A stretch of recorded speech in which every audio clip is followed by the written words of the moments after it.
Hey there, welcome back to another guitar lesson. I'm Sven Falk, a guitar teacher located near Frankfurt, Germany, and in this video I will give you some quick tips about chord changes. So if you already know how to grab chords, but you still struggle with chord changes, these tips might be helpful for you.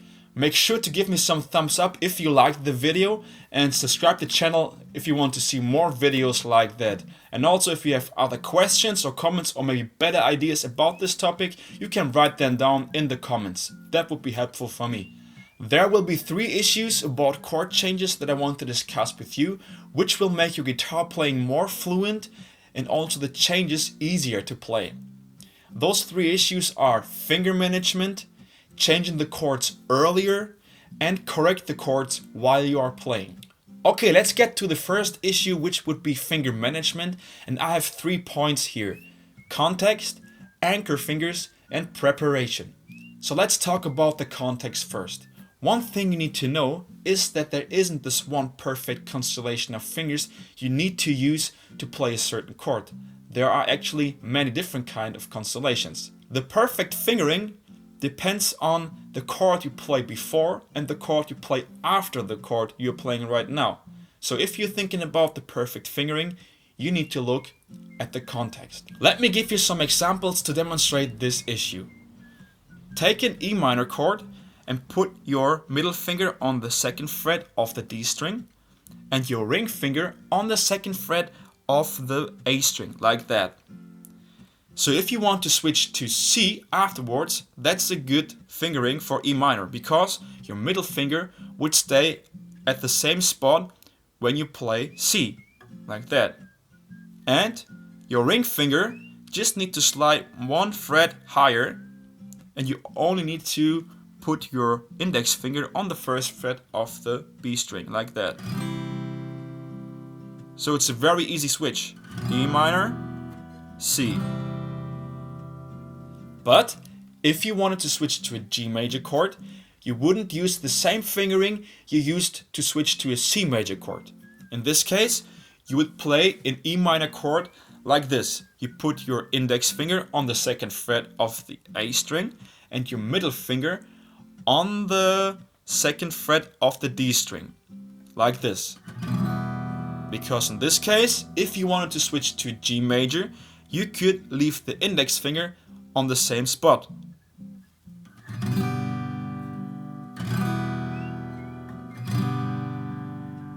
So to repeat it, from E minor to C major, that's the perfect fingering. And from an E minor to a G major, that's the perfect fingering. The second point about finger management are the anchor fingers. You should always try to have a finger that is anchored in one position when you change a chord. That means you want to have at least one finger that remains in the same position while you change the chord. Let me give you another example. Take a C major chord and play it like this. Ring finger on the 3rd fret of the A string, middle finger on the 2nd fret of the D string, and the index finger on the 1st fret of the B string, like that. If you wanted to switch from a C major to a F major chord, you would try to leave the index finger at the same spot and just move the middle finger and the ring finger, like this. C major and then F major. So the index finger stays at the same spot for both of the chords. You do the same thing when you want to switch from an A minor to an F major chord. Play the A minor like this. Ring finger on the 2nd fret of the D string, middle finger on the 2nd fret of the G string, and index finger on the 1st fret of the B string. And in this case, your index finger and your middle finger are the anchor fingers, and you just need to slide with the ring finger 1 fret higher to play an F major. So A minor, and then you slide with your ring finger, F major, A minor, F major. So you have 2 anchor fingers, your index finger and your middle finger. Another important aspect is not to forget the fingers you don't need to play a certain chord. Beginners tend to stretch the fingers they don't need far off the fretboard. The problem is, if you need those fingers for the next chord and you stretch them far away, you have to go a long way back to the fretboard, and it's very probable that you make a mistake while grabbing the next chord. So the aim is to not to stretch the fingers you don't need for the chord you are playing right now far off the fretboard, but to keep them close to the fretboard or even close to the position in which you would need them for the next chord. Let me give you an example for this issue. If you play a C major chord with your ring finger on the 3rd fret of the A string, your middle finger on the 2nd fret of the D string, and with your index finger on the 1st fret of the B string, like this, and you wanted to play a G major chord after that C major, beginners tend to do this. They stretch the pinky far off the fretboard. So if you want to play G major after that, you need to go a long way back to the bottom E string and then hit it at the right spot and then change the chord. So the better way to go is to keep the pinky close to the position in which you need it for the G major chord. So just let it hover some millimeters over the bottom E string. So if you want to switch a chord, you just need to put the pinky some millimeters down and press the G chord. So it's much easier than keeping the pinky far off the fretboard, going all the way down, trying to hit the right spot and then switch the chord. So go ahead and try to keep the fingers you don't need for the chord you're playing right now close to the fretboard and close to the position in which you need it for the next chord. The second issue is that you have to change the chord earlier than the actual chord change. Once you learned how to grab a chord properly, you can get very frustrated if you want to change to another chord. And maybe you notice that you need more time to switch from one chord to another chord. The good thing is that there's a way to get more time for a chord change, and that is by changing the chord earlier. What I mean with that is that you usually play chord changes because you are playing a song, and every song has a certain rhythm.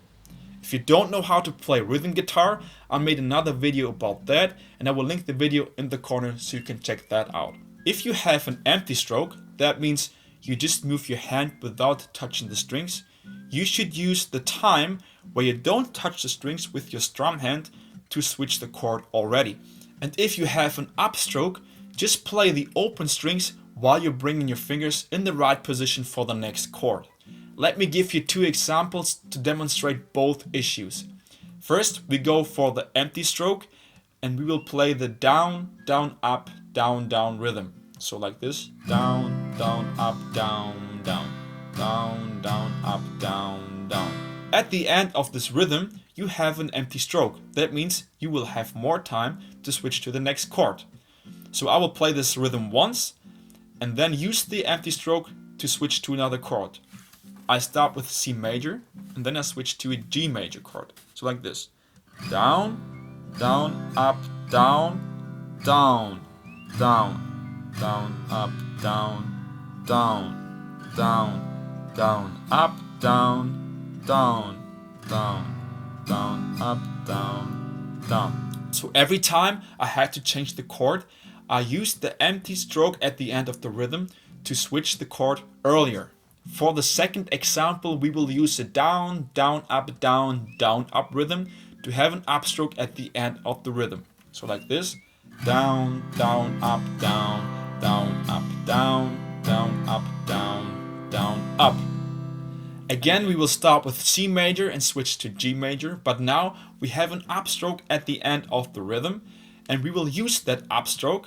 So right before we need to switch to G major, we open the strings, play an upstroke, bring the fingers in the right position for the G major chord, and then play the G major chord at the right time.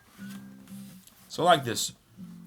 Down, down, up, down, down, up, down, down, up, down, down, up, down, down, up, down, down, up, down, down, up, down, down, up, down. And finally, let's get to the third issue, which would be change the chord while you are playing on. Sometimes it doesn't even help to change the chord earlier and you still need more time to grab the chord properly. If that's the case, don't get frustrated. Just play the chord even if you are not ready yet, and even if you haven't grabbed the chord properly yet, and correct the chord while you are playing on the rhythm. And you should do that to maintain the flow of the song, because even if you haven't grabbed the chord 100% right, you still could play on to maintain the groove so that there's at least one component of the song that sounds right. Because when you stop playing, since you grabbed the chord wrong, the mistake is obvious since you didn't play the chord right and you stop playing. So the better way would be go on playing the rhythm and correct the chord while you're playing along. Let me give you an example. We start from C major and switch to F major and try to change the chord while we are playing. So like this.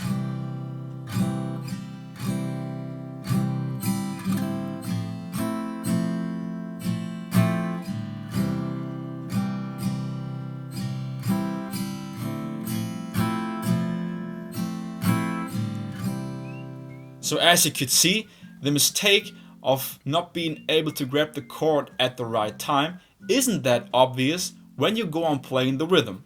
Let's do a short recap.